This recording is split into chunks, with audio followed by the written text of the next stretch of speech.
I thought a good way to proceed would be to follow the order of the candidates that appears on the town website. So there's no favoritism whatsoever. Our first candidate for selectman for 3 years is Bob Martell. Unfortunately, Bob had a family death this morning and is unable to be with us. We're very sorry. Leo is here, his brother. He is willing to answer any questions, but we thought maybe we'd give everybody else a chance to talk, and maybe later if you wanted to address something with Leo, he'd be happy to answer any questions for you. So next up, Tom Grollo, selectman for 3 years. Welcome, Tom. Well, thanks. Why don't you give us a few words about Yep, I will do that. what's up? And most of you I know, so there's a few faces I don't, so for those that don't know me, I'm Tom Grollo, and I'm running for selectman for 3 years. And I'm currently a Dunbarton Cemetery trustee. I've lived here in New Hampshire all of my life. Moved to Dunbarton in '06, married 42 years, 3 children, 7 grandchildren. Employed for a major defense contractor located here in New Hampshire. I've been there 37 years. My background there is in proposals, purchasing, and currently a business area liaison. Fancy name, but not really sure what it does yet. It's new, so we'll find out. My activities here in town is I'm past president of the Dunbarton Garden Club from 2010 to 2011. Currently a trustee, and currently selectman. I was asked to step in for Ron in the morning when he took ill. So when the select board came to me, I said okay, and it's been pretty enjoyable so far, and look forward to the challenges that are coming. See, I'm a fiscal conservative. I'm interested in supporting projects that will benefit the community as a whole, maintaining a strong infrastructure in town, improving the roads, working with all of the town's departments, committees, civic groups, improving technology and communications, supporting the conservation that will allow Dunbarton to continue to be a great place to live. I know those of you that went to the garden club last night, Brett Sinclair was there talking about the different opportunities in town, and there's a lot of them, so it's pretty good. I'm interested in working and expanding with business and development that fit the rural nature of Dunbarton and its history and the values of New Hampshire. And it'd be my privilege and honor to serve the voters of Dunbarton for 3 years as your selectman, and asking for your vote and support on the 10th of March. And any questions? Oh, are we doing questions right away? Yeah, so as each candidate comes up, if you have a question, you're welcome to ask. Oh, I see. Go ahead. Oh, I hadn't actually thought about it, just took me by surprise. All right, well, I'll be here. Yes. Yeah, Ken. You talked about businesses appropriate to the town. Do you have any thoughts what would enhance the town? As a business, Yeah. I mean, we do have now a gas station. Yeah, I and know. A convenience store. yeah, and a But are there dentist. more local sorts of things that you Yeah. think? It would depend on the business, I think. You know, a lot of businesses today are small, you know, out of the home in Dunbarton's case. And I think that's, you know, probably a good path for the town. I wouldn't like to see a CVS come to the corner, you know, down at, across from the, or down there by the, you know, the dentist office. I think the dentist is intrusive enough with its lights. But, you know, it depends upon the business. You know, I'm not necessarily interested in having a big gas station here in town. You know, the little one is fine. I'd like to see that convenience store come back. You know, I thought that was kind of nice when it was there. Though it would depend upon the kind of business, I guess. Okay. There was another question over here. Yep. I just had this general question. What do you see or think is the town's greatest asset? Wow, it's people. You know, since we've come to Dunbarton, because we came from Nashua and Merrimack and Bedford, and then to Dunbarton, but the people here are fantastic. There's a real sense of community. Through the garden club, we've met most of these folks that are here, and spent quite a bit of time with them. But I think it's the people here in town. The people are really, you know, fantastic. It's a great place. I like it that it's hard to get to, hard to get out of, and those are the kind of things that we looked for when we were, you know, looking to move. But yeah, it's a great spot. Yes. Do you have any ideas of how to draw in some of maybe the folks who are moving into Dunbarton, but moving into areas outside of the center of town, to make the center of town a more, what do I want to say, a more attractive place, to- or some way to get them here to enjoy some of Yeah. our old home days and the Yep. things that we do here? Yeah, you know, we've talked about that because Dunbarton is, you know, you transition through it either way. You know, you get the commuters. We don't really have a downtown beyond the library building and the town office and the church. And, you know, I think back in the day there was a store there at Birchel's. So I think without that, it's hard. You know, if we had a small restaurant there, for example, and it was a breakfast, lunch kind of place, it would be a gathering spot. We don't have that. And if we had something like that, Page's Corner, Saturday mornings is a great spot to go get a coffee, but it's not one of those meeting places, you know, where people come in and there's a, you know, counter and that kind of country atmosphere. But if we had something like that, you know, in one of the older homes someday, you know, the tavern, The town your hall? house, you know, your house, What about the town hall? your The house, restoration? you know, could be it. But I think that's what it, you know, would make a, you know, the center of town a destination. You know, we just don't have that right now. Yes, sir.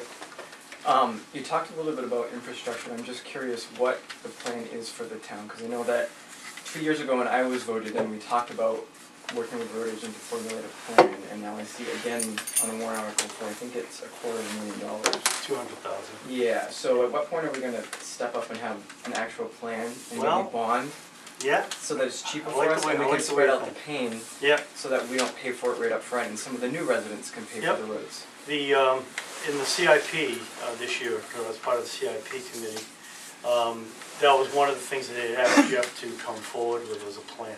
So there were 3 roads that he identified, and I don't want to speak for Jeff, but there were 3 that he identified as being priorities. So we kicked around the idea of doing a bond, but he was not comfortable with a $2 million bond, which is what was estimated to do the work. So that bond evolved into a $200,000 warrant that is to do work on Grapevine from the Burnham Lane down to, Yeah. I guess, around where the power lines are roughly. And it's more than just a you know, it's not just paving, it's a rebuilding of the road. That stretch of road is the worst, but that was what was discussed at the CIP, that's what's in the plan. But he was not comfortable going forward with a bond.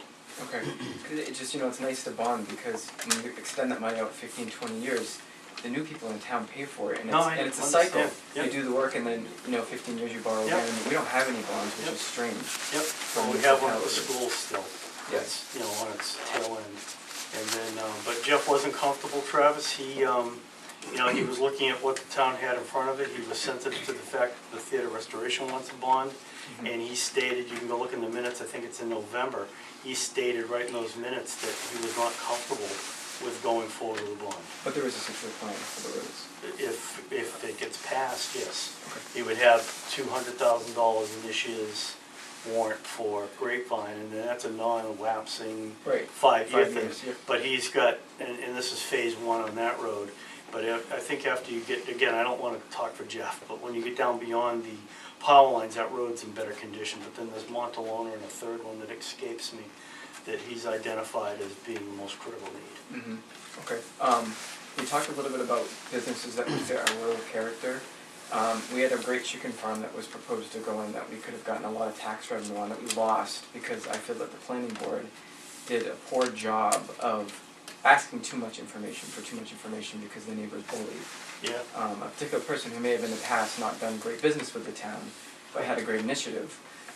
So if a chicken farm isn't fit for a rural town, what is? I don't know, and I don't know enough about the chicken farm. You know, I was aware of it, but I didn't follow it closely, so I really can't comment on that. But it's a rural community, farming, you know, I mean. I think it was going to be built on where a turkey farm once was. Yeah, I actually. don't know, I don't even know the location, Travis, to be honest with you. I don't know anything about it other than, you know, very little. Okay. And one other question, the Town Hall Theater Restoration, you've been vocally an opponent of that project. Yep. Where do you stand now that you're running for selectman? I know someone asked, how do we attract people to the town common? Yep. I think it was you, and you did say town hall. Yeah. So where do you stand today with that project? Because I know it had to be a petition warrant. Yep, the project I'm in favor of, it's the bond that I'm not in favor of. So you would prefer to raise $1 million through taxation? No, I would prefer that we didn't raise $1 million, but I would prefer that it was a renovation, a true renovation, as opposed to an addition on that building. Okay, well, to make it accessible in order to renovate it, we have to... Well, I think there's other paths you could take. You could put video in that second floor and have people come into the first floor, which is accessible. And you could have whatever presentation you want on that second floor and have video on the first floor. That's a great For an idea. example, Yep. just an idea. You know, and I think there are other places that have done that. Okay. All right, I don't want to take up too much. Yes, thanks, Yes. Dennis. You said you want a true renovation or a restoration? Well, restoration, renovation, yeah. If you were going into that room and doing floor-to-ceiling walls, that would be a restoration. But adding on is not a restoration. Anybody else? Okay, Tom? thanks. Yes. You said you're a physical conservative. Yep. Conservative. How would you translate it by example in this town? How, in this town? Yeah. And do you have some examples of that where you Yeah. apply that? As far as spending goes, you know, I'm not looking for the budget in the town to go explode, and that's part of the reason why the warrant articles, I think, are a better path as opposed to putting it into the budget. Because once it's in the budget, Brian, you can't get it out. You know, and a good example of that is, you know, the bridge that got funded and never happened, and now we voted for a warrant article. And that money never came out of that budget after, you know, the following year. So, I mean, those kind of things, when you put money into the budget, it's hard to get it back out. So, those kind of things I'd be opposed to. So I think the warrant article is a better path. You know, So for the no roads. gambling casino or anything? Well, actually, you know where I live, a Dunkin' Donuts would be perfect right there, because you can drive right around the loop, you know, the traffic flow would be great. But, yeah, I don't know, I mean, somebody else asked me that same question, it's a tough one to answer. Because, you know, it's hard to relate it, I think, to, you know, other than just trying to keep the taxes as low as possible without, you know, putting an excess burden on this town. I don't know if that answers your question enough, but.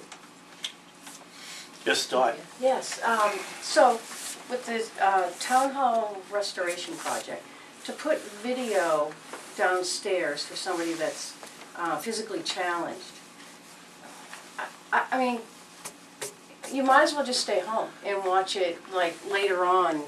You know, to me, you want to be a part of things. You want to come out of your home and be with people, and instead of sitting downstairs and watching something go on a screen, you know, I don't know. To But you me, could that do- does, you could that does not probably- sound inclusive, and it just doesn't sound real nice and friendly, or, I don't know, I think, you know, you could probably do it for $100,000 versus $1 million for. And the, you know, and it's my understanding, and if I have this wrong, I apologize, but that room won't be form fit and ready for use after that addition is done. Oh, You're that's, still gonna. that's That's- misnomer. Well, that's what I said, I Yeah, didn't say I had all of the information, it will be totally usable. but, you know, whatever it is what it is, you know, if it's renovated or restored, whatever, but I just think there's less expensive ways to still do the same thing, the same usage. Any other questions for Tom? Thank you. Well done as a guinea pig. Thank you. All right, next up, we have Mr. Ted Valiers, who is running as selectman for 1 year. Ted, you have the floor. Thank you. Right, my name is Ted Valiers, and I was elected as a selectman 3 years ago. I at first thought I wasn't gonna run again, because I've been sick since July. I had open heart surgery, and I had lung surgery. And I thought that Bob Martell would run for one position and Tom Grohl would run for another. They ended up running against each other, and Wes put his name in. And I just don't think it's right to have one person run unopposed. At least give people a choice.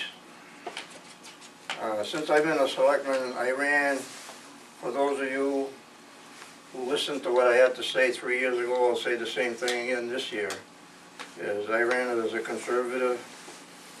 I know that your taxes probably can't always stay flat, but when it comes time for the budget, the selectmen should be working towards making sure that the money that's being appropriated has a useful purpose.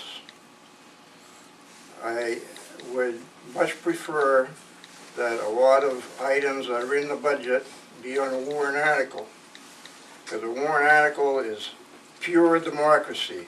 You have one item that's put forward before the voters, and you have a chance to vote your preference. Whereas in a budget, a lot of items never show up. You see a line item, and that line item, when the selectmen work on that line, there are probably 20 other lines that go to make up that one line. And you're only voting for that one line. And the other thing on a budget, no matter what you vote, you're voting for the bottom line, and during the year, the selectmen can move that money any way they wish. So there might be something in the budget that you don't care to have, and you might show your opposition to it, but you have no say as to whether the selectmen will spend that money or not. So basically, my take on things is, for the last 3 years since I've been a selectman, we've been lucky. The town portion of the tax rate has stayed the same. It was $3.82 when I first became a selectman. It was $3.82 last year. And we've also spent money to improve our infrastructure. The town office, we put a new heating system, we insulated the safety complex, we rebuilt and added to the fire department. Hopefully that will stretch the use of those buildings for about another 10 years. And we started this year working on a plan to have new buildings in the pipeline 10 to 15 years down the road. So we're trying to plan for advanced future uses. So that's what I have to say. What are the new buildings that you're talking about then? A new safety We're gonna complex? need, within 10 to 15 years, we're gonna need new town offices. They're cramped as it is now, but we've been able to put a new heating system and insulate them, paint them, do new lighting. Hopefully, we'll be able to use them for at least another 10 or 12 years. The safety complex, the fire department was getting cramped. That building was built, I believe, in 1962. 65. It's never really been touched. You go in there and you can tell you're walking to a 1965 building. So what we done last year, the voters appropriated money to add 3 offices and redo the meeting room. Hopefully that will keep them going for another 10, 15 years. And in the CIP this year, they started, they haven't put any money in for this year, but they at least put in the beginnings to have a new safety complex and a new town office built in the future. Hopefully we'll start putting money in to those CRFs, I believe they call them, and we'll have money to have plans drawn up, and we'll bring it to the voters to see if they're willing to bond. Where would that building be? We don't know yet. We haven't, you know, there are different properties that we've located close to the center of town. They won't be in the center of town. There's just no more land available right in the center. Right. But hopefully we can keep them close to the center. But again, we just, the CIP hadn't been touched for the last 2 years. This is the first time in 3 years that the CIP has been looked at. So the committee had to, excuse me, the CIP committee had to try and catch up for the last 3 years. And a lot of people were new at it, and so things didn't probably go as smooth as they had hoped, but at least they got things going. Ted, can you tell us why there have been so many selectmen's meetings that have been non-public this year? I understand it. Most of them had to do with personnel issues. So again, you can't divulge what the personnel issues were, so unfortunately. Most of them. Pardon? Most of them are personnel issues. Yes, That seems, that I can remember. I mean, we've had a lot of them. Basically, there's very few reasons that you can use to go into a I non-public. know that. Two of them deal with personnel issues. One of them deal with contracts. If we were to buy a piece of land or a piece of property and we were negotiating, you wouldn't want the negotiations to be in the public. I mean, if the three selectmen were talking to each other and say, yes, we're willing to go up to 500,000 to purchase this, you wouldn't want the seller to know that. So you would be entitled to go into non-public to discuss your strategy. Another one is attorney-client privilege. In fact, there's been a few of those non-publics that we dealt with the town attorney.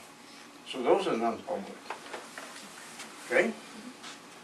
When you deal with personnel, does the personnel that you're dealing with have the opportunity to go public or private on that conversation?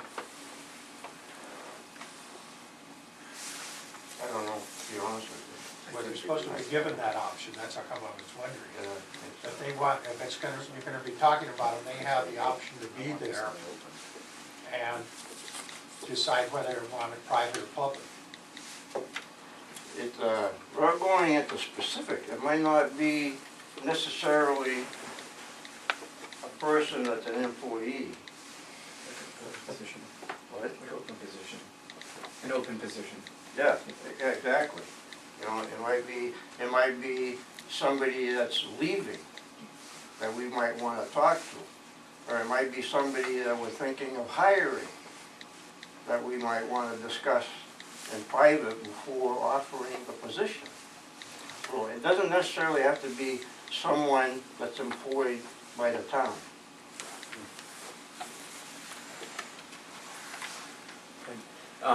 We touched base on the CIP, and that's good because I have a couple questions. I think it's great that we're using that again because it's really important for planning. My question is, if we're going to have one, it's important to stick to it. And how did the CIP versus the selectmen pick and choose what they were going to put on for warrant articles? Because I know the town hall restoration was a high priority for the CIP committee, yet there was no money set aside to go into any type of fund. I know that we had to petition to get a bond, and it concerns me where it's a high priority and there's no money being put in. And you're the chair of the selectmen, and some of your selectmen didn't even know that it was going to be able to be used as a meeting space. That concerns me. Okay. So go back to the first. What did you guys use to figure out what was the priority for money to be used? I thought that all the requests from the CIP were put in as warrant articles. Yeah, which ones weren't? The town hall restoration is listed as a high priority by the committee, but no money. But there was never any money put in yet. But I remember, you're talking about for the bond, to pay for the bond? The bond was a petition warrant article. I'm talking about the CIP committee, because we had to apply for money, saying we want to put away, Shelley, how much was it each year? 25. 25 or 50,000 maybe. The committee approved and listed it as a high priority, but it was never put on the warrant article, but I saw most of the other things were. And then we have some selectmen that don't know that it's actually going to be used as a meeting space and a petition bond. It just seems weird to me. Excuse me, what is CIP? Capital Capital improvements. improvement That's what we program. thought. We just wanted It's to- a Planning tool. I know. it's a 6-year planning tool, these are Yes, I programs. just wanted to make sure that it's. And all the I thought department it heads was. come in and say, I'm probably gonna need, we'll use the police department. Right, I'm gonna have to replace one of the cruisers within a couple of years. right. So they put that down. the highway department's gonna have to replace one of their dump trucks. Right. And then after they have all those, they prioritize them. And the most needy are put in first, and over the 6 years, things, and at the same time, one of the most important things about a CIP is you're trying to keep the increases in taxes at an even keel, rather than have the tax increase go up 20 cents this year and $1 next year.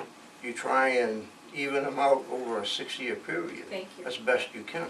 Okay. I thinking about what you say, I remember the Restoration Committee having, it seemed to me like it was like $20,000, but that was way on the bottom of the CIP chart. The chart online lists it as a high priority on the town website. Yeah, I don't know, Okay. I don't look at the, but why, if you were asking, Yeah, I was just curious, like, I was just making sure that all the, if you've got funding, how do you pick and choose what goes into a warrant article on a CIP? usually whatever is asked for that year, unless there's, well, there was one, if I remember right, there was one item that was on a CIP to be funded this year, and the department head came and said Said no. he would rather not. Truck? No, I think it was not, I think it was the fire department. Oh, okay. They wanted some kind of truck, I think it was. So the town hall must have just been a misunderstanding then. Right? It must have just been a misunderstanding then. Yeah, because to be honest with you, do you? Yeah, I was on the CIP, I mean, I can answer the question a little bit better maybe, because I was on the committee and attended all but one of the meetings. And the way that process begins, it's like a wish list. Everybody goes in with their wish. Yep. And then, we all got to set a priority, everyone who put that thing forward has their own priority. So we all make them 5s, because we all want what we want. And then through that process, through that whole committee that's in that room, that gets peeled back. And then you start looking at the bottom line, because now you're looking at tax impact. So now you start moving things around. And at the end of the day, when it's all done, the real objective there is to keep the tax impact as flat as you can. And then we moved things in and out, on that line to accomplish that the best we could. Now, as far as deciding whether it's going to be a warrant article or not, it doesn't happen at the CIP. CIP is just a budgeting tool. They present it to the selectmen, the committee does, goes to the planning board, then it goes to the selectmen for presentation. And at that point, it's done. There isn't, the selectmen aren't looking at it and saying, do you want to do this? Then it's given the select board as a planning tool. Leo, did you have a question? I don't know if that answered your question for you. Yeah, a little bit, yeah. Thank you. Okay, I want to get back to this non-public. So,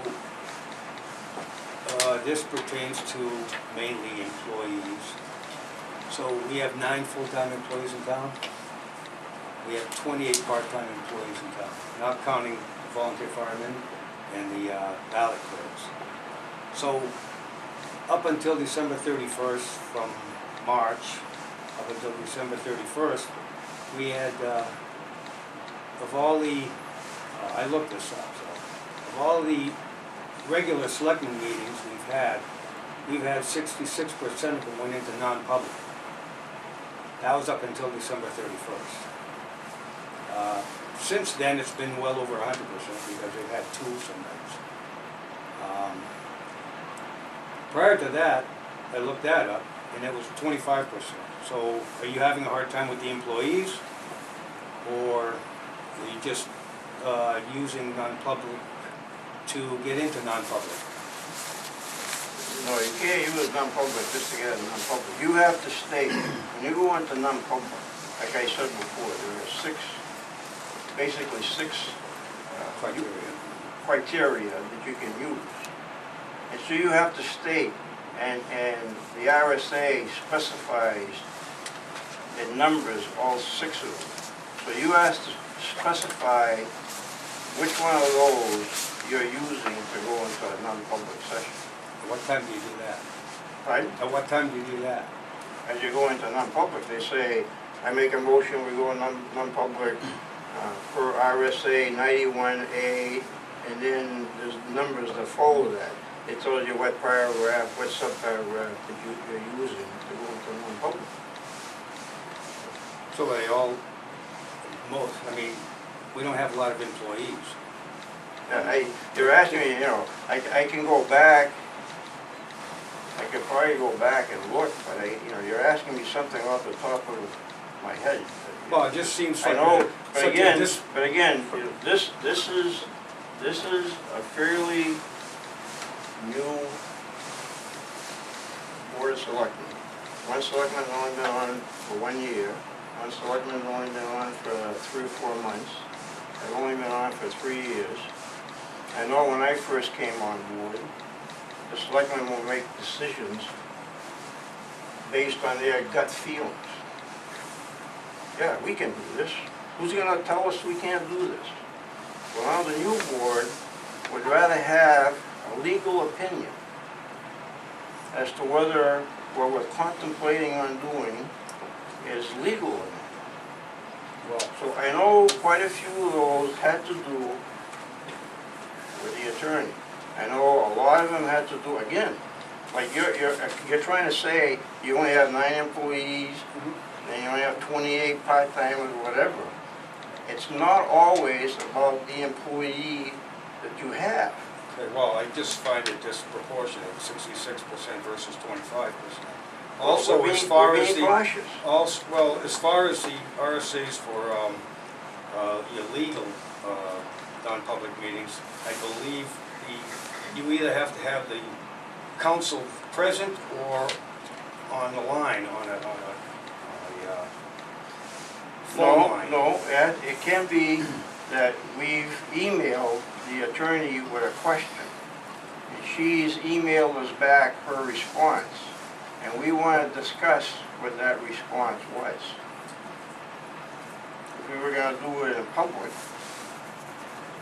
where's the attorney-client privilege?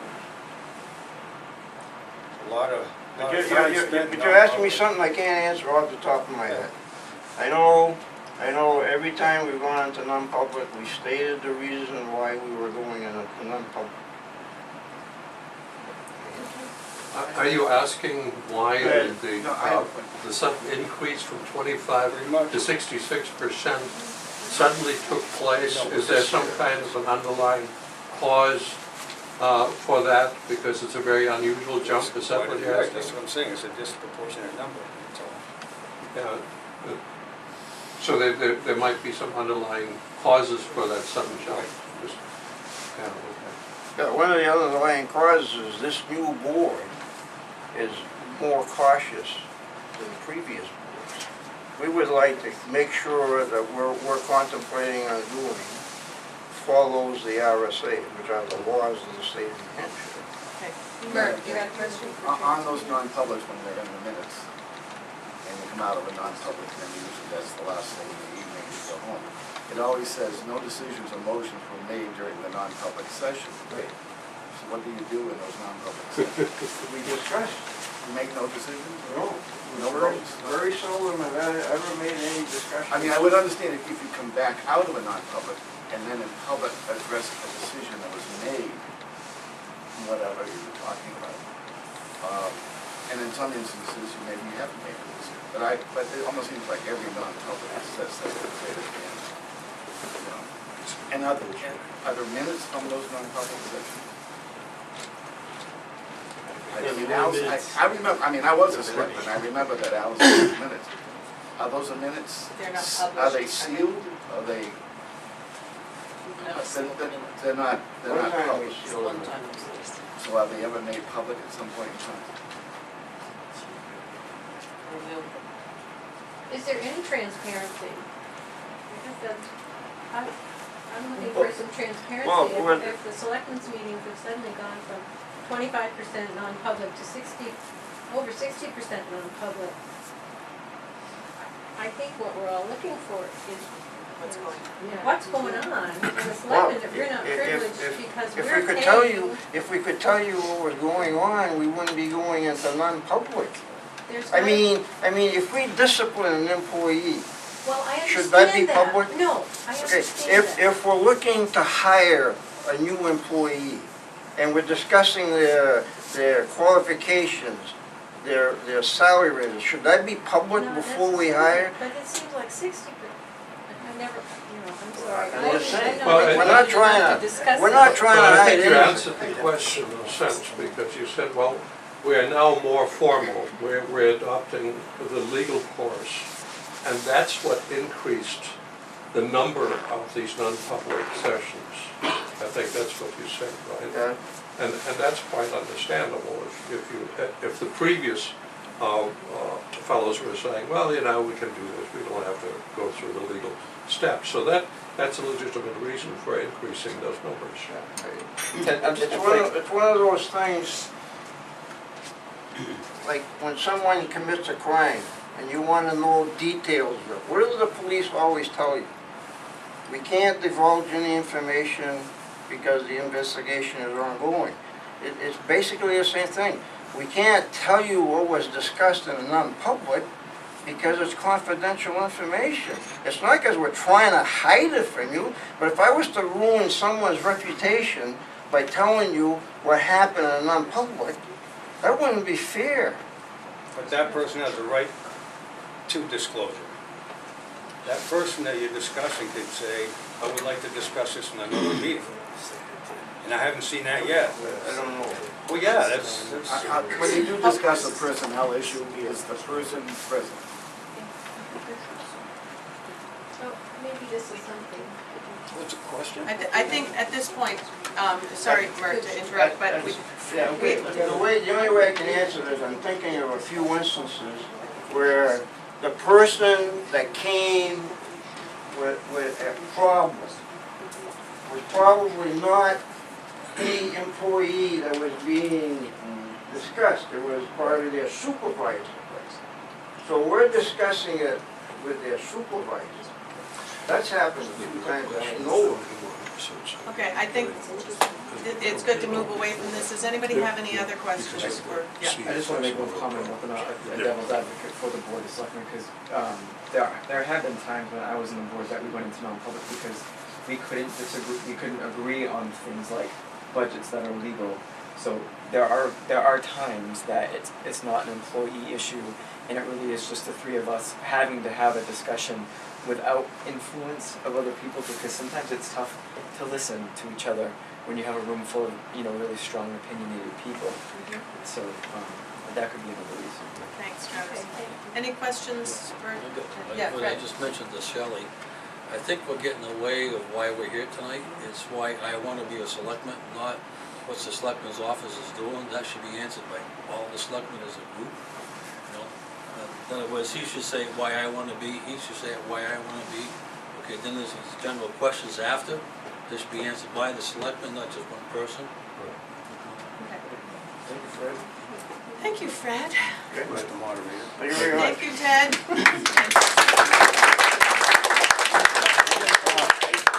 And now we have selectman for 1 year candidate, Leslie G. Hammond. Les Hammond, please.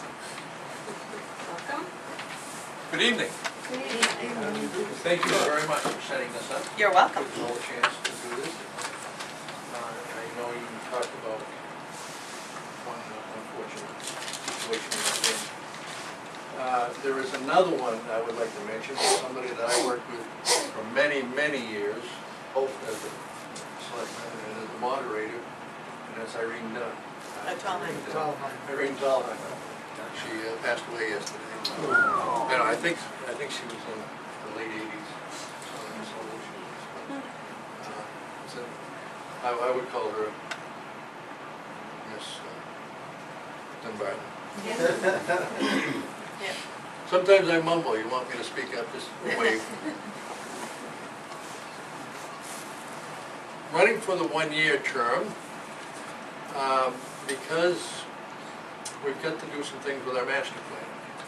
And as far as I'm concerned, the master plan is what drives all these decisions we're going to make. It's the key to to the quality of life that we have in Dunbarton. The capital improvement program within the master plan, and that handles some of our finances. There is zoning ordinances, and there is planning board decisions. And there is a build-out, an inventory build-out, all of these take into the master plan. And that all ends up in determining our quality of life here. And how we're gonna accommodate all the growth that we're gonna have over the next 10 years. It's a 10-year plan. It involves a lot of things as well. I have a report of the commission, the Governance Commission, on innovation, efficiency, and transparency. And this was a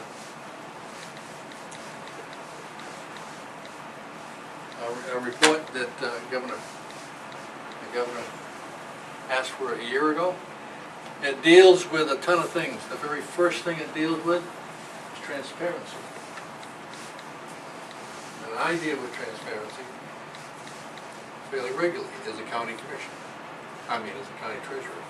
I was a county commissioner for a couple of years, and I'm now the treasurer.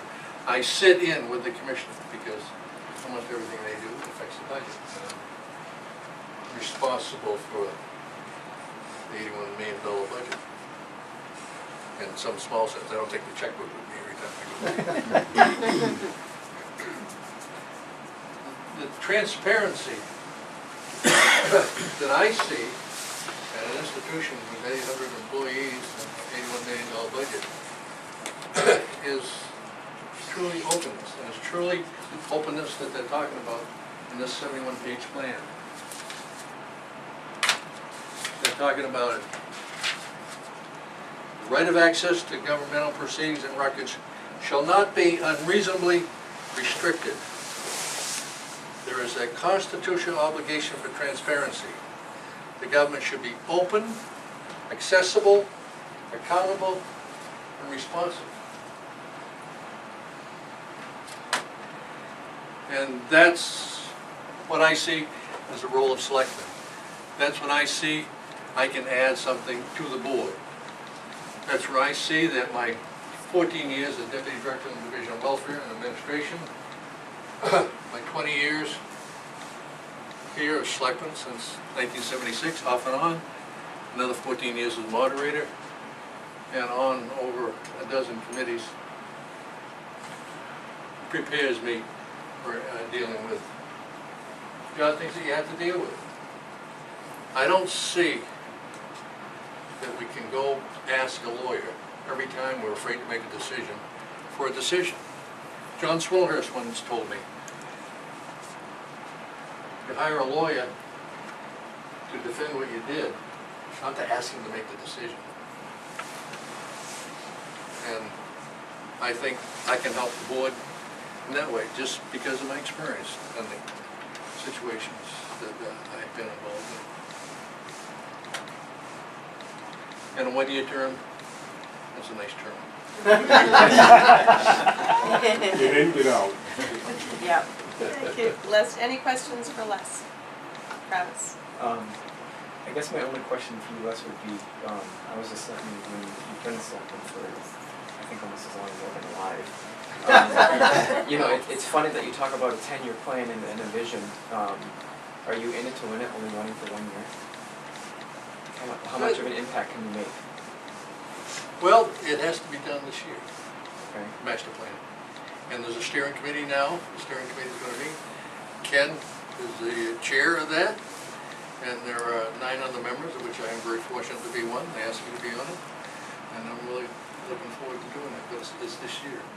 And it's going to affect the next 10 years. Okay. And as a selectman, you'd have a lot of influence in that process. Well, yes, certainly there's some influences. Quite a bit of it falls back on the planning board. But yeah, we're We're gonna be sending letters out, we're gonna be meeting with groups, we're gonna have Friday night meeting with supper, and we're gonna have a Saturday meeting, and hopefully, there's a lot we're gonna do. Questions for us? Les? So Hey, Teresa. what do you see as the town's greatest asset, and how does that fit into the master plan? I see the greatest asset is location, location, location. I was a real estate agent once. I see it's a location. Where the way we are today, because of geographically how we're configured and where we are. The center of New England. Correct. The center of New England.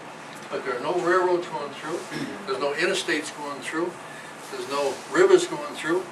We were kind of like a byproduct over here on the side, and all those went through in Goffstown, and they went through in Bow, and they even get out in Hopkinton.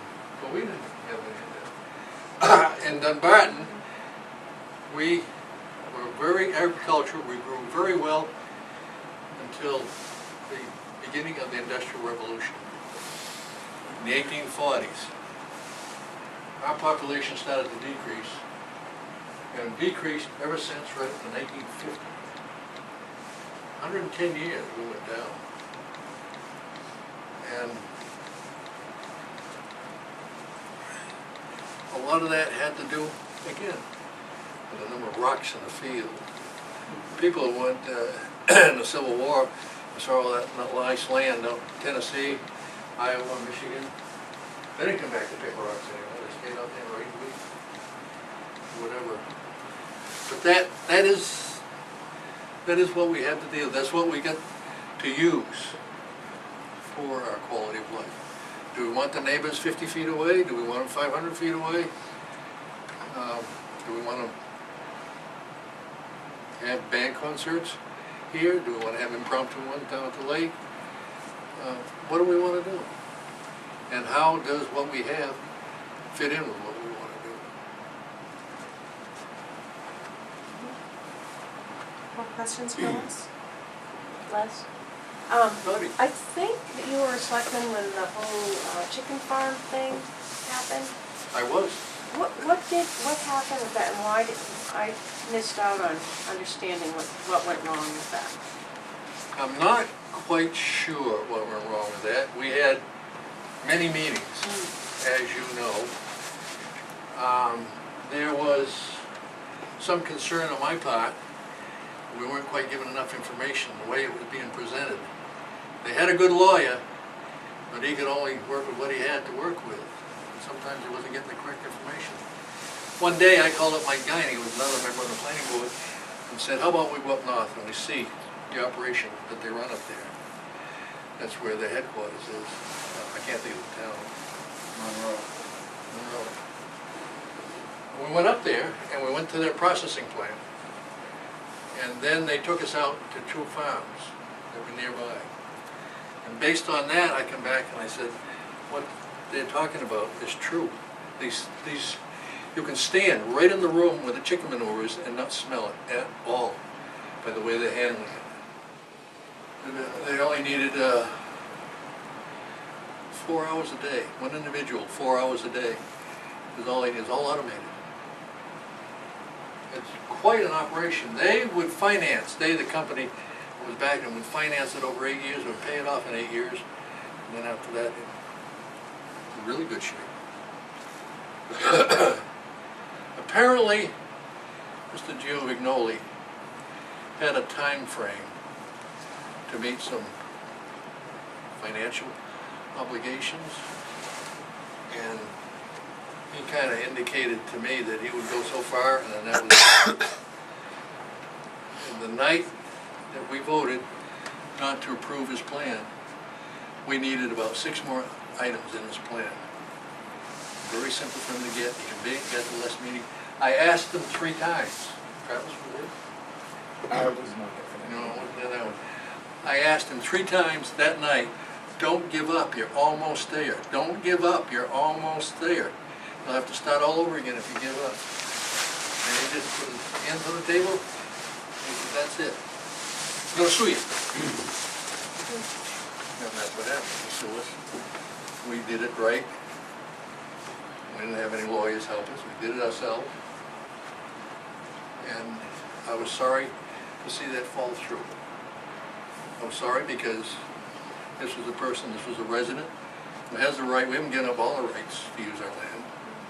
He was looking for a usage of that land, and we were making all kinds of conditions to protect the people who were using their land around him. It looked like a win-win to me. But somewhere in there, somebody got scared, an eagle got in the way, I don't know. To this day, say exactly what happened, but I was sorry to see him. I was sorry that I couldn't convince him to stay one more. Thank you. Any other questions for Les? I don't want, you're concerned about the use of lawyers too much. And I guess my only question is, how much has that line item in the budget increased because of this? I can't give you the number. I can tell you that there's a lot more calls made to lawyers. Well, that would mean there's more money being spent, because they don't do it for free. I suppose, well, there's a certain amount of money we put in the budget. And we pay them 1/12 of that each So month. you don't have a comparison between what you were selecting a year ago versus what happened in the last year? No. And I'm not concerned so much the lawyers as far as the money goes, as what I'm concerned about is the lawyers that run in the town. Makes that good. I mean, we might as well put a monkey in the seat, we're just gonna keep going every year, maybe. Well, it's the selectmen make the final decision, so I think the lawyers. Well, no, apparently they don't. They're looking for information. Why are you looking for the information? Make a decision. Mark, when you see the town report come out, it will show that we're up in legal costs, but the selectmen came in below the budget, it's because of the permit. Oh, okay, all right, I got the sense that there was a lot more lawyers being involved in the selection I process. mean, that's the project, right? Okay, that answers it. Anything else? Yeah, I'd like to rebut one item. The lawyer is making decisions. The lawyer is not making any decisions. If, for example, we had a contract from the Theater Restoration Committee that they wanted the selectmen to sign. It was probably a 20, 30-page contract. I was not going to sign that contract unless I had a lawyer look at it and tell me it was all right. How many changes were made to that contract after the lawyers went to see it? As a selectman, I feel responsible for the taxpayers' money. I was not going to have the taxpayer money get caught up on a contract that I didn't understand. And there were changes made. But if it was done we're right, not asking the lawyer to make decisions for us. We're asking the lawyer most of the time to interpret some of the RSAs. These are written by lawyers, and you can look at them and say, well, this is what it means. And another selectman might look at it and say, well, I think this is what it means. So you have to get an expert opinion to tell you this is what it means. And if somebody challenges your decision, we will defend that decision. So they're not making the decision, they're advising us as to what the law says. Just to play devil's advocate for 1 second, Yeah.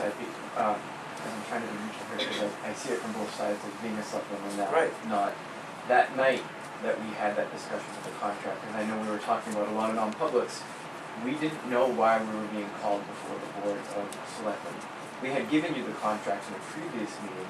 You guys were seeking to take control of the funds for the project. That was how and correct me if I'm wrong, Charlotte, because you were there too. That was how the meeting was initiated, and then we did go on to talk about the contract. So maybe the transparency piece, I mean, you guys have your right to call lawyers. You have a budget, and we can't stop you from doing that. But the transparency piece being, we didn't know why we were being called in. It was a little nerve-wracking. Do you know what I mean? So it's more of a communication thing, I think. So. Great. Thank you, Les. Welcome. Well done. Well, now for the hotly uncontested school board member for 3 years seat, it's Jeff Trexler. Thank you for being here, Jeff. Thank you. I can say anything I want. You're in the hot seat. Will you win if you only get one vote? Yes. Well, you know, if the write-in gets 2, I won't. Oh, Shelley Westenberg, it's W-E-S. no, I'd rather chew ground glass, thank you. Dunbarton's a great community. Serving on the school board is one way that I can pay that community back. I first moved to town in 1990 with my family. We built our house tucked back in the woods off Farm Hill Road. And I was first appointed to fill out a term on the school board back in 1999. And that following March of 2000, I was elected for the 1 year to finish up that term. And then I ran again in 2001 and served until 2004. In 2004, I felt the school board was in a good place. I was ready to retire from the school board. We were about to form the Capital Improvements Committee for the school district. And we had a multi-year project ahead of us to manage the HV renovations of the entire building. And I volunteered to be the chair of that committee, and I knew that was going to be a lot of work, so I stepped off the board at that time. And then in 2011, Betty Noyes, who I think most of you know, served 37 years on the school board, and she passed away that summer. And the board was, at that time, coming into the fall, was getting ready to start building their budget for the next year. They were also talking with Goffstown about renegotiating the area agreement, and I was part of that negotiating team with our school board back in 2003 and 2004. So I put my name forward, willing to step in from the fall until the following March, just to get the board through that process. I wasn't intending to run again. But then things changed. Bo came on the scene, and all of a sudden we had an alternative to Goffstown with the Bo School District, and that really broadened the work of the board. And so I ran for election again in 2012 for a 3-year term, and worked with our school board to bring the 2 alternatives to the voters back in 2013, I think it was, or 12. The Bo and Goffstown alternatives. I wasn't going to run again this year. Again. But as you know, we came to the end of this year, a couple of initiatives that I felt I could contribute to, we hadn't completed. One was our policy manual. We're in the process of starting to go through our entire policy manual. It's over there on the shelf. It's yay thick. There's hundreds of policies in there. And that's one of the primary purposes of the school board, is to both build a budget, but also to make policy. And that's how we direct our administration and how to manage the school district. Very important task of the board. And so we started back in June, I think, working on our policy manual, and it is slow going. There's a lot to do. There's a lot of policies. We're trying to compare our current policies with the New Hampshire School Boards Association model policies, with both school districts' policies, to see which of these sort of make sense, so that we come up with a good policy manual that will help guide the board in future years. Well, we only got through a little bit this year, because it's really tough work. So I'd like to see that completed, so that's one of the reasons why I'll stay. One of the other reasons is our legal issue with Goffstown. I was heavily involved with all of that from my past term here. We're in the process of heading towards the New Hampshire Supreme Court. We're eager to get our case in front of some judges who actually look at the law, look at the contracts, and so we're very looking forward to that, and I'd like to stay on the board to help guide us through that process. That probably won't happen until this summer. May not get an answer for maybe about a year, sometime next winter. So, any questions? There are a lot of rumors flying about how much that amount is should we lose the case, and what is the what would our indemnity be? Well, Goffstown has claimed that we would owe a share of, or a portion of their outstanding bonded indebtedness on their additions that they put on the high school back in 2001, I think it was. They claim that our share of principal and interest would be $530,000 or $580,000, so that's 560, somewhere mid $500,000, $600,000. However, when you look at the number that they've come up with and how they generated that number, they went back over the past 10 or 11 years, and they said, okay, Dunbarton has been approximately 9.8% of the high school population over that time frame. So we're responsible for 9.8% of the remaining principal and interest. What they didn't take into account is they're getting 45% state building aid on the principal payments on that bond. So they want to get state building aid and they want us to pay a share. Also, we have kids who are remaining in the Goffstown School District for up to 5 years.